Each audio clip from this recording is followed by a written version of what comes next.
आइए अब समझते हैं क्या है हम्पी की कहानी, क्या था, कैसा था, क्यों था, क्या डेवलपमेंट था वहां पर स्कल्पचर को लेकर के, स्थापत्य को लेकर के, वास्तुकला क्या कहती है हम्पी की। हम्पी पढ़ने से पहले थोड़ा हम समझ लेते कि ये थी क्या। देखो बेटा, हम्पी विजयनगर साम्राज्य की राजधानी थी, ये आपको जरूर ध्यान होना चाहिए। हम्पी विजयनगर साम्राज्य की राजधानी, विजयनगर साम्राज्य की राजधानी। और जब विजयनगर का नाम आता है तब हमें यह समझना जरूरी कि इसकी स्थापना कब हुई थी। देखो, मैंने हम्पी का जिक्र किया था, हम्पी का जिक्र जब जब आएगा तब तब विजयनगर का भी जिक्र आएगा। विजयनगर की स्थापना 1336 ईस्वी में, जब उत्तर भारत में दिल्ली पर मोहम्मद बिन तुगलक का शासन था, तब 1336 ईस्वी में हरिहर और बुक्का नाम के दो भाइयों ने, याद रखना, हरिहर तथा बुक्का, हरिहर तथा बुक्का भाइयों ने विजयनगर की स्थापना की। ये नाम आपको कंफर्म याद रखने हैं, भले कोई नहीं पूछे, लेकिन विजयनगर है तो हरिहर और बुक्का याद होने चाहिए। उसके बाद में विजयनगर पर 4 राजवंशों ने शासन किया क्रम से। संगम, ये हरिहर और बुक्का संगम वंश के थे। संगम, सुलू, तुलु और अराविडु। विजयनगर के 4 राजवंश थे, संगम, सुलु, तुलु और अराविडु। और उसके अंदर जो सबसे महत्वपूर्ण शासक, कभी आपने नाम सुना हो, कृष्णराय देव, ये तुलु वंश का शासन था। इसका दरबारी था तेनालीराम। आप बहुत सारे कॉमिक्स वगैरह किस्से कहानी में पढ़ते हैं तेनालीराम। राजा कृष्णराय देव, सॉरी कृष्णदेव राय, कृष्ण देव राय,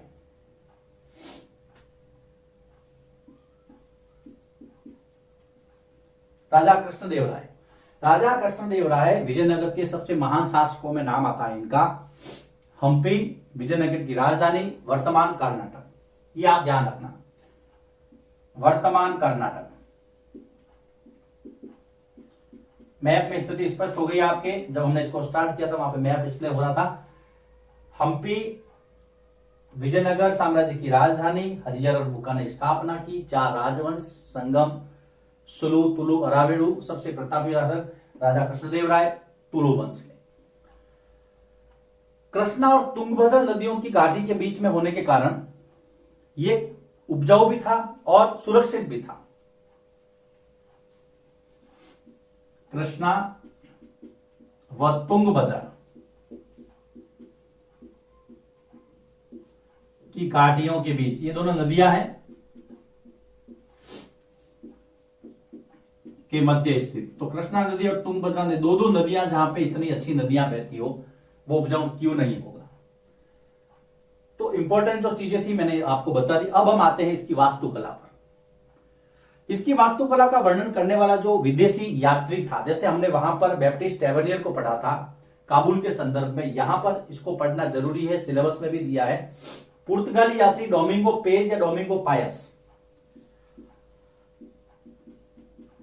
पुर्तगाल से आया था ये पुर्तगाली यात्री डोमिंगो पेज, याद रखना। 1520 से 1522 के मध्य कृष्णदेव राय के डोमिंगो पेज, 1520 से 22, पुर्तगाल ने हम्पी की वास्तुकला का वर्णन किया है।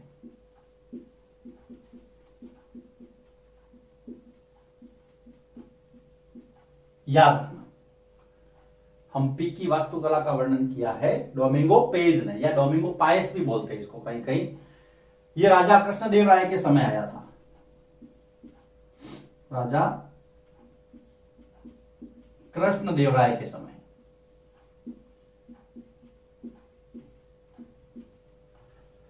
अब हम पढ़ते हैं हम्पी की वास्तुकला। यहां से पॉइंट वार शुरू करते हैं। एक तो जो हम्पी की जो किलेबंदी थी वो उच्च कोटि की किलेबंदी थी, बहुत बेहतरीन।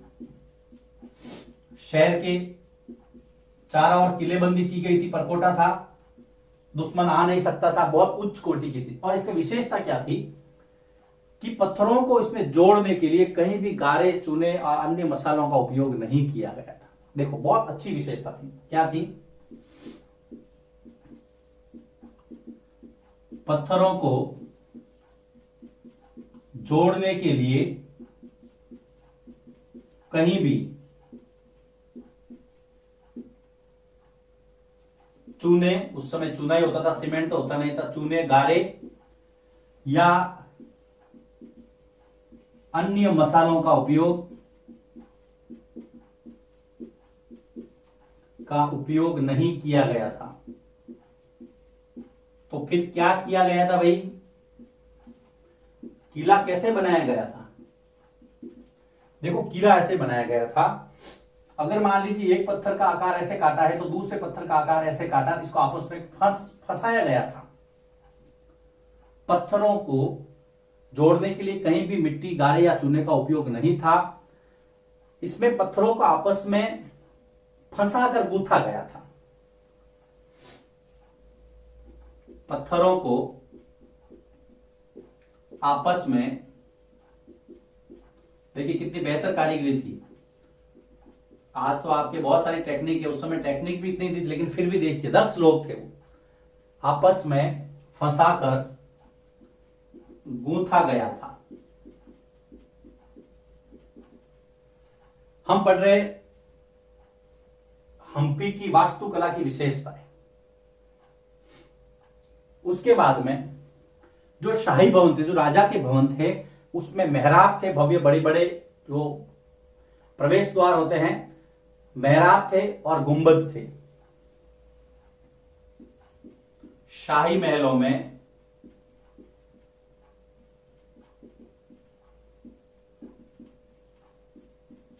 बड़े बड़े मेहराब तथा गुंबद थे। यह भी आपको ध्यान में रखना है, यह भी विशेषता थी। गुंबद बोलते हैं इसको, कोई भी ये उसके ऊपर इस तरह से होता है ना, ये वाले, ये मेहराब है आपके, भव्य मेहराब और बड़े बड़े गुंबद, इस तरह से। ये विशेषता है हम्पी के भवनों की। हम्पी की वास्तुकला पढ़ रहे हैं हम। आगे चलते हैं। आगे चलने से पहले हम अगले बोर्ड वर्क में इसको लेंगे, फिलहाल हम इसको वापस देख लेते हैं। देखो हम्पी किसकी राजधानी थी? कि विजयनगर साम्राज्य की। वर्तमान में कहां है? कर्नाटक में। याद रखना 1336 ईस्वी में हरिहर और बुक्का नाम के दो भाइयों ने विजयनगर की स्थापना की थी। विजयनगर पे 4 राजवंशों से शासन किया। शुरुआत संगम से हुई, सुलु, तुलु, अराविडु। तुलु वंश के शासक राजा कृष्णदेव राय ने सबसे अच्छा शासन किया, सबसे प्रतापी शासक माने जाते हैं ये। इनके जो दरबारी थे तेनालीराम, जिसकी कहानियां किससे आप पढ़ते रहते हैं। दो नदियां कृष्णा और तुंगभद्रा इनकी घाटियों के बीच में स्थित होने के कारण बहुत उपजाऊ भी था, बहुत महत्वपूर्ण भी था। पुर्तगाल से जो यात्री आया था, डोमिंगो पायस या डोमिंगो पेज, जो कृष्णदेव राय के समय आया था, उसने हम्पी की वास्तुकला की प्रशंसा भी की है, उसका वर्णन भी किया है। अब हम नंबरिंग के हिसाब से देखें तो वास्तुकला में उच्च कोटि की किलेबंदी, पत्थरों को जोड़ने के लिए कहीं भी उन्होंने चूने, गारे या कोई अन्य मसाला यूज नहीं किया। तो फिर कैसे? कि आपस में इनको फंसा करके गूथा, जो मैंने आपको यहां बता दिया, इस तरह से, इस स्टाइल में। एक पत्थर की काट ऐसे तो दूसरे की काट ऐसे, फंसा दो आपस में। बेहतरीन कारीगरी कह सकते हैं, इंजीनियरिंग वर्क कह सकते हैं उस समय का। जो शाही महल थे, राजसी भवन थे, उसमें बड़े बड़े मेहराब भी थे और गुंबद भी थे। लिखिए इसको, फिर हम इसी टॉपिक को आगे बढ़ाएंगे। चलते हैं।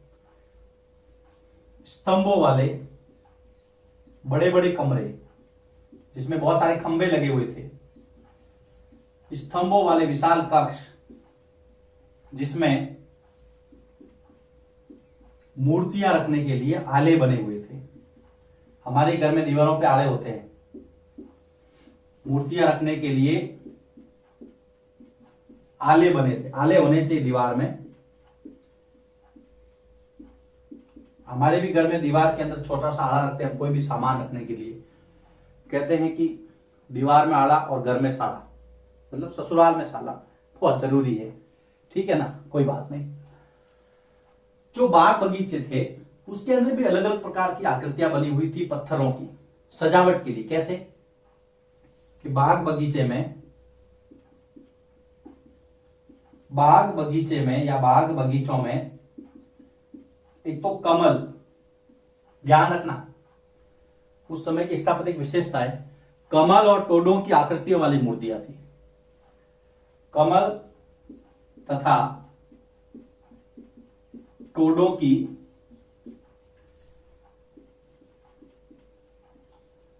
आकृतियों वाली मूर्तियां थी। हम पढ़ रहे हैं हम्पी की वास्तुकला और चौथा और पांचवा बिंदु, तीन पहले पढ़ लिए थे, अब चौथा ये पांचवा। अब हम छठा बिंदु आते हैं।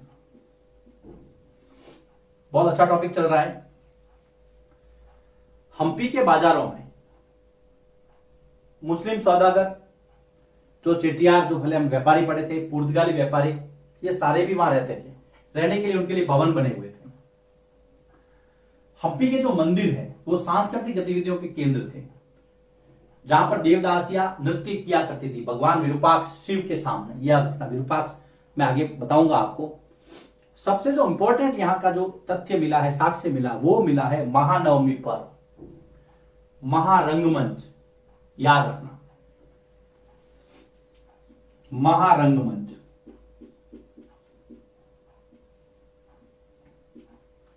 महानवमी पर्व का आयोजन विशाल मंच पर होता था। याद रखना,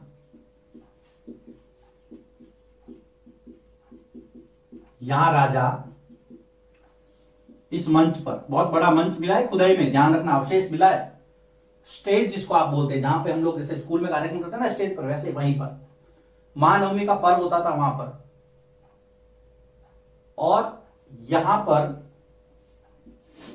राजा अपने अतिथियों का सत्कार करता था। राजा अपने अतिथियों का सत्कार यानी कि स्वागत करता था। साथ ही लोगों से गिफ्ट, नजराना, उपहार, लोगों से नजराने मतलब गिफ्ट, उपहार भी लेता था। नजराने भी लेता था। याद रखना, ये महानवमी मंच जो है ना बहुत इंपॉर्टेंट है। जो मंच मिला है, महारंगमंच मिला है महानवमी पर, उस पर राजा गिफ्ट लेता था, सत्कार करता था। और क्या करता था, इसी मंच से राजा डांस देखता था, म्यूजिक सुनता था, लोग जब डांस वगैरह करते थे देखता था। मल्ल युद्ध जैसे जब कुश्ती होती थी वो भी यहीं से देखता था, इसी मंच से। देखिए छठा पॉइंट बड़ा हो रहा है लेकिन इंपॉर्टेंट है, याद रखना। इसी मंच से राजा संगीत, नृत्य तथा मल्ल युद्ध जैसे कार्यक्रम देखता था। मल्ल युद्ध जैसे आयोजन या कार्यक्रम देखता था।